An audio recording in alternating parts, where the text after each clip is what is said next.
guys, assalamualaikum warahmatullahi wabarakatuh. Gimana kabarnya semua teman-teman? Semoga selalu dalam keadaan baik-baik saja. Oke, alhamdulillah wa syukurillah. Sekarang di Taiwan menunjukkan jam 1.50 HM ya, yang mana di daerah Changhua, daerah bawah, suhunya sekarang 18 derajat Celcius. Jadi siangnya panas, malamnya dingin sekali. Oke, kali ini Suara TKI mempunyai sebuah berita yang kayaknya ini sama seperti yang hampir yang kemarin kita bahas ya, masalah zero cost.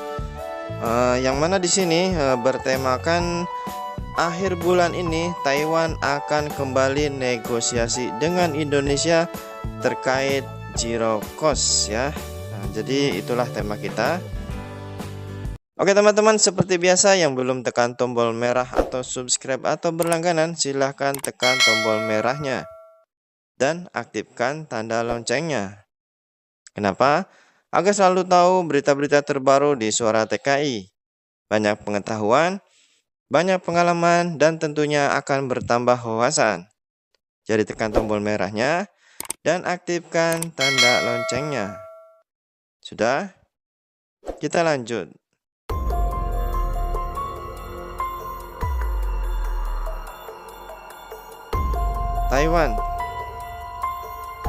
Taiwan mulai serius bahas kekurangan tenaga kerja asing.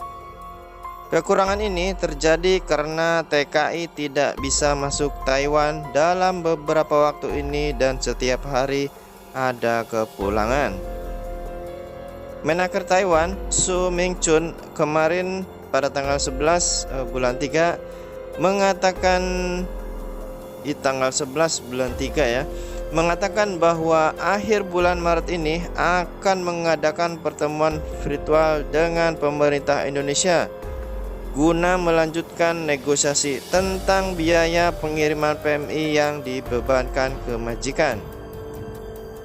Sebagaimana diketahui, pada pertengahan tahun lalu, Kepala BP2MI Benny Ramdhani mengumumkan bahwa biaya untuk pengiriman PMI ke negara penempatan ditanggung pengguna atau zero cost.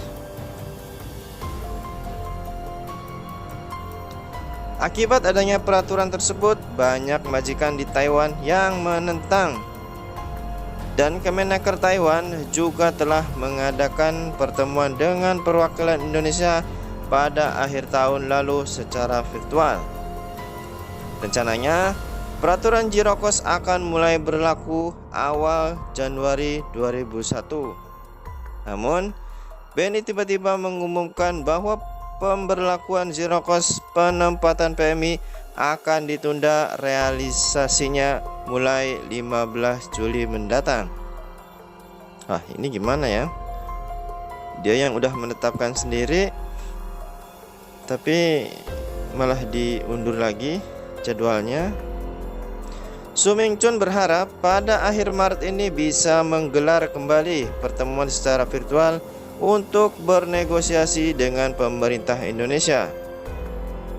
Tuh, jadi aslinya kalau dari Taiwan mah udah standby ya, keputusannya gimana, rancangannya gimana itu udah siap gitu loh. Cuma kayaknya di Indonesianya, di pihak kitanya kayak berbelat-belit gitu loh.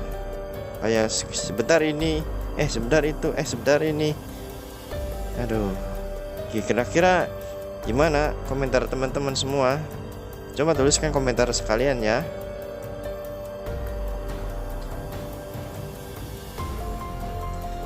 Untuk selanjutnya, Su Mingchun menjelaskan akan segera melakukan pertemuan dengan calon negara pengirim pekerja migran yang baru. Adapun negara mana saja asal calon negaranya, Su Mingchun hanya mengatakan tahun ini akan segera diadakan pertemuan antara kedua belah pihak dan akan membentuk kelompok kerja untuk melaksanakan hal-hal terkait. Bahaya ini. Jadi dia mengambil negara lain ya, negara-negara baru. Takutnya nanti Indonesia nggak termasuk gimana. Ya semoga saja jangan seperti itu ya, supaya cepat bertemu dan ada titik terangnya.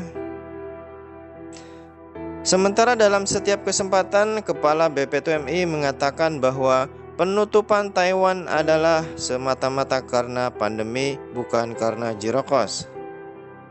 Nah, ini yaitu katanya, sementara dalam setiap kesempatan Kepala BPTMI mengatakan bahwa penutupan Taiwan adalah semata-mata karena pandemi, bukan karena bukan karena zero cost.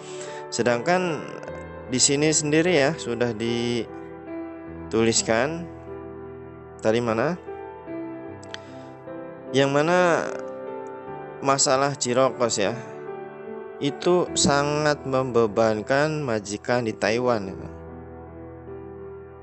Nah ini, akibat adanya peraturan tersebut, banyak majikan di Taiwan yang menentang. Nah, di sini kan udah tahu kita kan, pada menentang itu loh. Yang menentang maksudnya seolah-olah nggak mau lah peraturan itu gitu. Zero cost itu nggak mau. Makanya yaitu terkatung-katung, akhirnya tetap aja semua calon PMI dari Indonesia yang jadi sasarannya ya. Di sini udah jelas banget loh. Akibat adanya peraturan tersebut, banyak majikan di Taiwan yang menentang. Dan Kemenaker Taiwan juga telah mengadakan pertemuan dengan perwakilan Indonesia pada akhir tahun lalu secara virtual, yaitu pengen kejelasannya ya gimana gitu loh. Maksudnya zero cost kayaknya Taiwan tuh khususnya majikan-majikannya kayak nggak mau lah, nggak mau kalau sumpama semua ongkos dan biaya itu dibebankan ke majikan Taiwan. Sedangkan ya teman-teman meski tahu sendirilah yang udah kerja di sini, dan mungkin teman-teman yang belum masuk ke Taiwan atau yang belum pernah tahu seperti apa Taiwan ya, orang-orangnya sistemnya tuh orang Cina ya. Jadi dari sistem kerja itu kita harus cepat, tepat dan benar.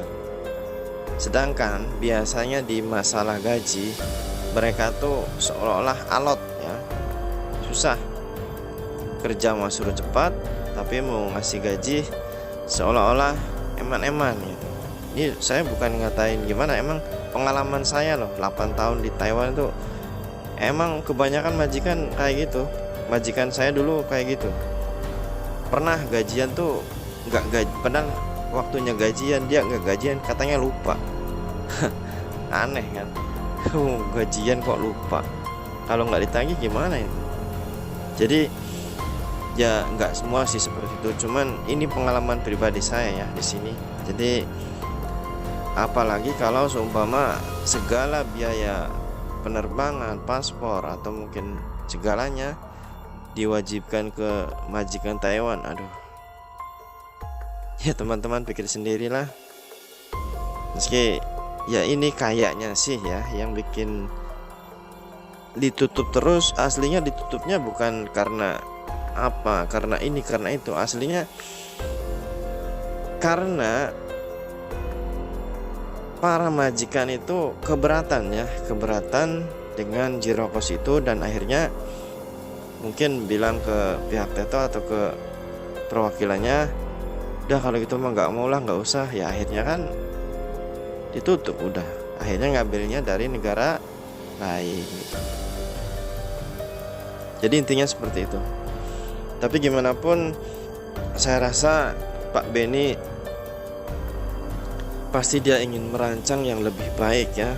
Saya lihat pun aslinya kalau kita tahu secara mendalam rinciannya, aturan dia dan rencana dia tuh kayaknya sih emang bagus. Tidak mau membebankan ke PMI ya, karena ya tahu sendiri orang mau ke Taiwan itu ada yang sampai jual sawah, jual sapi, jual wedus sak kandang sampai entek, sampai jual ini jual itu, sedangkan dia orang nggak punya kan, sampai dibelani ngejual ini ngejual itu. Mungkin terdengar ya kasus-kasus seperti itu. Jadi kalau boleh mungkin Pak Ben itu, oh gini, orang susah pengen kerja sampai harus ngumpulin uang banyak bosnya, jadi mungkin seperti itu. Intinya emang bagus banget, jadi pengen agar CPMI itu tidak harus mengeluarkan uang banyak untuk berangkat ke Taiwan. Jadi teman-teman jangan terlalu egois dan jangan terlalu gimana ya. Aslinya kalau tahu rancangan asli secara mendalamnya, menurut penilaiannya sih emang bagus, cuman mungkin kurang pas ya, kurang pas kalau untuk majikan Taiwan.